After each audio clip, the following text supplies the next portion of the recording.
নমস্কাৰ সমূহ দৰ্শক বন্ধু বান্ধৱীলৈ মোৰ এই ৰিয়েলটিটোত ইউটিউব চেনেললৈ স্বাগতম জনাইছোঁ।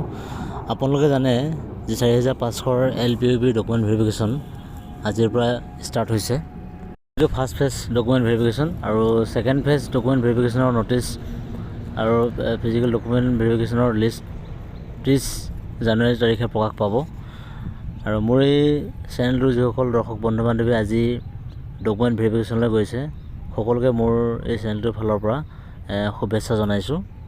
এতিয়ালৈ খবৰ পোৱা অনুসৰি ডকুমেণ্ট ভেৰিফিকেশ্যনত যিসকল প্ৰাৰ্থীয়ে গৈছে তাত বাহিৰতে দুটাকৈ কপি তাতে আঁৰি থোৱা আছে। তাতে কি কি ডকুমেণ্ট বিচাৰিছে তাতে উল্লেখ কৰিছে, কিন্তু DLEDৰ ক্ষেত্ৰত কিন্তু NISৰ বিষয়ে কোনো ধৰণৰ তাত উল্লেখ কৰা নাই। হয়তো ভিতৰত তেনেকৈ হয়তো আগৰ দৰে তেনেকুৱা কপি হয়তো তাতে আহিব পাৰে, কিন্তু বাহিৰত এতিয়ালৈকে দেখা পোৱা নাই বুলি জনাইছে। এতিয়া কথা হ'ল যিখন ন'টিছ 26 তাৰিখে প্ৰকাশ পালে সেই ন'টিছখনত NIS DLED প্ৰাৰ্থীসকলে কি কি ডকুমেণ্ট ফিজিকেল ডকুমেণ্ট ভেৰিফিকেশ্যনত লৈ যাব লাগিব এই কথাটো কিন্তু 17 জুন তাৰিখৰ যি ন'টিছ সেই ন'টিছৰ কথাটো উল্লেখ কৰিছিলে। আৰু কেইজনমান মোৰ দৰ্শক বন্ধু বান্ধৱীয়ে NIS প্ৰাৰ্থীয়ে সেই ন'টিছখনৰ কথাটো জানিব বিচাৰিছিলে যে সেই ন'টিছখনত কি কি আছে। সেয়ে আপোনালোকে এই স্ক্ৰীণত দেখিবলৈ পাইছে। স্ক্ৰীণত সেই 17 জুন তাৰিখে ইয়াৰ আগৰ যে 5500 ডকুমেণ্ট ভেৰিফিকেশ্যন আছিলে সেই ডকুমেণ্ট ভেৰিফিকেশ্যন NIS প্ৰাৰ্থীসকলে কি কি ইন ছাৰ্ভিচ প্ৰুফ তেওঁলোকে লৈ যাব লাগিব সেইখিনি এই ন'টিছখনত উল্লেখ কৰা আছে। ন'টিছখন পঢ়ি দিছোঁ, আপোনালোকে মন কৰিব। ওপৰৰ পৰা ডেটেড কাহিলীৰ পৰা the 17 June 2025 17 জুন তাৰিখে এখন প্ৰকাশ পাইছিলে। Notification in view of the judgement honourable supreme court of India pass on dated 10/12/2024 in review petition of 2024 in Civil Appeal Nong 7872/2023 in the case of Vishwanath of others versus State of Uttarakhand. The applicant who have successfully submitted their online applications with 18-month DLED from NIS against the advertisement 26/12/2023 are hereby asked to attend the second phase of physical document verification in the course of time when notified with the following documents in original and one photocopy set all documents for the proof of in-service teacher as on 10/8/2017 আপোনালোকে জানে যে উত্তৰাখণ্ডৰ এটা কেছৰ কাৰণে উত্তৰাখণ্ডৰ উচ্চতম ন্যায়ালয়ৰ এটা ভুল শুনানিৰ বাবে সমগ্ৰ দেশতে NIS প্ৰাৰ্থীসকলে নিযুক্তিৰ পৰা বঞ্চিত হৈছিলে। আৰু পাছত সেই বিশ্বনাথ দেৱৰ নেতৃত্বত ৰিভিউ পিটিশ্যন দায়েৰ কৰা হৈছিলে। আৰু সেই ৰিভিউ পিটিশ্যনত এটা 10/12/2024 তাৰিখে NISৰ পক্ষত এটা ৰায় আহিছিল। আৰু তাতে উল্লেখ কৰিছিল যে 10/8/2017 আগত যিসকল প্ৰাৰ্থীয়ে NISৰ পৰা DLED কৰিছিল তেওঁলোক ভেলিড। আৰু এই কথাটো আচলতে কি হয়, আমাৰ অসম চৰকাৰে অলপ ভুলকৈ বুজা যেন আমি অনুভৱ কৰিছোঁ। কাৰণ বাকী অন্যান্য ৰাজ্যৰ ক্ষেত্ৰত কিন্তু এনেকুৱা ধৰণৰ ইমান কঠোৰভাৱে বিষয়টো বা কঠোৰভাৱে NIS প্ৰাৰ্থীসকলক ইন ছাৰ্ভিচ প্ৰুফ হিচাপে ইমান মেণ্ডেটৰী কৰি গোটেইখিনি কাগজ পাতি বিচৰা নাই। কেৱল মাত্ৰ এক্সপিৰিয়েঞ্চ চাৰ্টিফিকেট বিচাৰিছে। আৰু কোনোবা ষ্টেটত বিশেষকৈ উৰিষ্যাত তেওঁলোকে কেবিনেটে সিদ্ধান্ত লৈ পেলাই তেওঁলোকে কোনো ধৰণৰ ইন ছাৰ্ভিচ প্ৰুফ নিবিচাৰকৈ আগৰ দৰে তেওঁলোকে তাত নিযুক্তিটো দিছে। কেৱল আমাৰ অসমতে মাত্ৰ অলপ কঠোৰ হোৱা যেন আমি দেখা পাইছোঁ।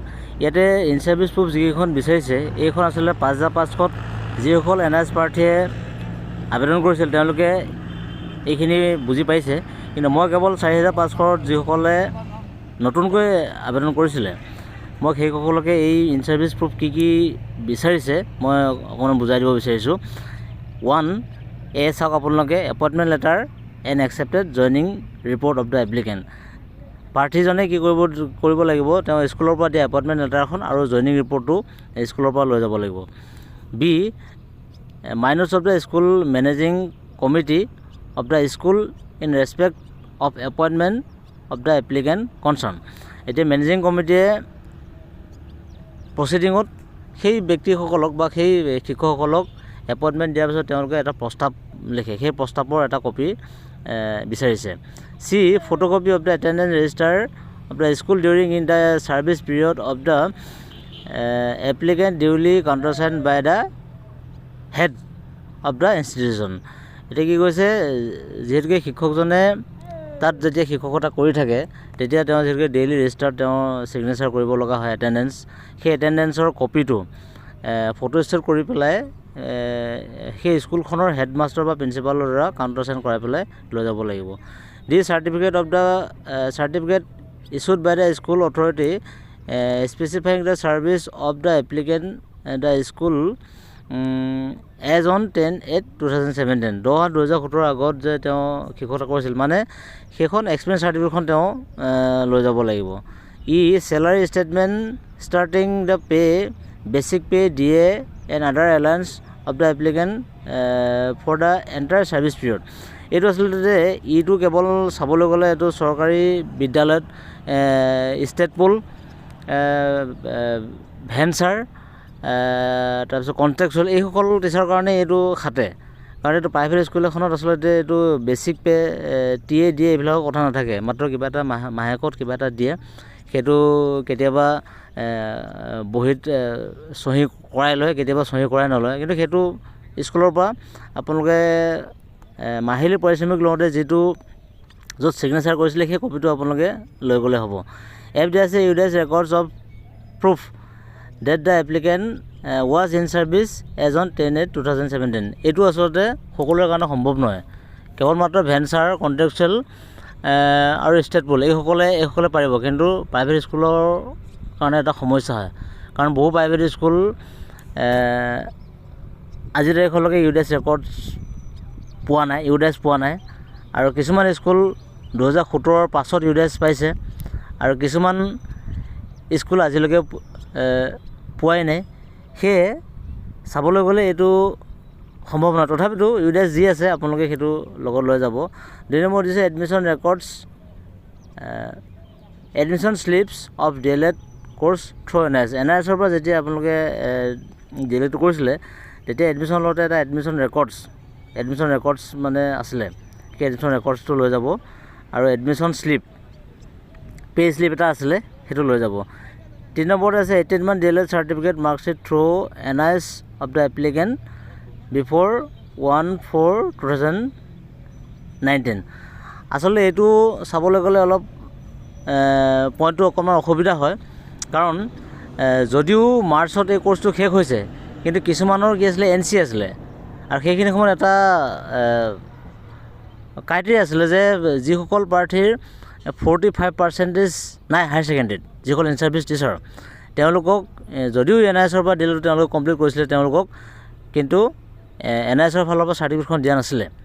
তেওঁলোকক কি কৰিছিলে, তেওঁলোকে বেটাৰমেণ্ট দি পেলাই জেনেৰেল প্ৰাৰ্থীসকলে 50% কৰিব লাগিছিলে, আৰু কৰিবলৈ যাওঁতে সময়টো দেৰি হৈছে, দেৰি কৰি পেলাই সেইখিনি ছাবমিট কৰাৰ পাছত কি হয়, সেই চাৰ্টিফিকেটখনৰ ইছ্যু ডেটটো 1/4/2019 পাছত হয়, কিন্তু অনলাইনত চাবলৈ গ'লে অনলাইনত 1/4/2019 আগতে আছে প্ৰত্যেকৰে চাৰ্টিফিকেট, আৰু সেয়েহে এই বিষয়টো আচলতে চাবলৈ গ'লে 1/4/2019 আগত সেইটো সম্ভৱ নহয়, আৰু প্ৰত্যেকৰে সেইটো 22/5/2019 প্ৰত্যেকৰে আছে, সেইটো প্ৰত্যেকৰ NISৰ পৰা DLED কৰা অসম তথা ভাৰতবৰ্ষ গোটেই ভাৰতবৰ্ষতে সেই চাৰ্টিফিকেটখনৰ ডেটটো সেইটোৱে আছে। আৰু এই ইন ছাৰ্ভিচ প্ৰুফ এইখিনি আছিলে। আপোনালোকে যিসকলে NISৰ পৰা ডকুমেণ্ট ভেৰিফিকেশ্যনত যাব, নতুন 4,500, মই 5,500 এপ্লাই কৰা সকলক কোৱা নাই, মই 5,500 যিসকল কৰিছিল তেওঁলোকে জানে, যিসকল NIS প্ৰাৰ্থী 4,500 নতুনকৈ এপ্লাই কৰিছে, আপোনালোকে এই ডকুমেণ্টছবিলাক কিন্তু লগত লৈ যাব লাগিব, এটা ফটো ষ্টেট কপি আৰু অৰিজিনেল যিখিনি কাগজ পাতি সেইখিনি লগত লৈ আপোনালোকে ডকুমেণ্ট ভেৰিফিকেশ্যনত যাব। 17 জুন তাৰিখৰ যিখন ন'টিছ, সেই ন'টিছখন কেইবাগৰাকী NRS প্ৰাৰ্থীয়ে জানিব বিচৰাৰ কাৰণে মই আপোনালোকক এই চেনেলৰ জৰিয়তে আপোনালোকক ন'টিছখন দেখুৱালোঁ। আৰু কি ক'ম, অসম চৰকাৰেতো NRSৰ পৰা DL কৰা প্ৰাৰ্থীসকলক যি অন্যায় কৰিছে, সেই অন্যায়টো আচলতে ক'বলৈ ভাষা নাই, গালি পাৰিবলৈ ভাষা নাই আৰু ক'বলৈ ভাষা নাই। যা হওক, যিহেতুকে আগন্তুক 4 ফেব্ৰুৱাৰী তাৰিখত এটা শুনানি আছে, সেই শুনানিত যদি ন্যায়ালয়ৰ ফালৰ পৰা NRS প্ৰাৰ্থীসকলক ন্যায় প্ৰদান কৰে, তেন্তে সকলো NRS প্ৰাৰ্থীৰ LPPৰ নিযুক্তিৰ দুৱাৰ খোল খাই পৰিব। যিসকল NRS DL প্ৰাৰ্থীৰ ডকুমেণ্ট ভেৰিফিকেশ্যনৰ নাম আহিছে, সকলোকে শুভেচ্ছা জনাইছোঁ। সকলোৱে ডকুমেণ্ট ভেৰিফিকেশ্যনটো কৰি আহক। আৰু মই এইখিনিকে কৈ আজি মোৰ এই ভিডিঅ'টো সামৰিব ওলাইছোঁ। শেষত ভিডিঅ'টি যিসকলে শেষলৈকে চালে সকলোকে মোৰ ফালৰ পৰা ধন্যবাদ জনালোঁ। আৰু যিসকল বন্ধু বান্ধৱে মোৰ এই চেনেলটো নতুনকৈ ভিজিট কৰিছে, অনুগ্ৰহ কৰি মোৰ এই চেনেলটো ছাবস্ক্ৰাইব কৰি থ'ব। আৰু যদি ভিডিঅ'টো ভাল লাগে তেতিয়াহ'লে লাইক কৰিব আৰু কমেণ্ট কৰিব, আৰু যদি ভাল লাগে শ্বেয়াৰ কৰিব। চাই থাকিব মোৰ এই চেনেলটি, আৰু LPP যি আপডেট, সেই আপডেটবিলাক এই চেনেলৰ জৰিয়তে দিয়া হ'ব। ধন্যবাদ।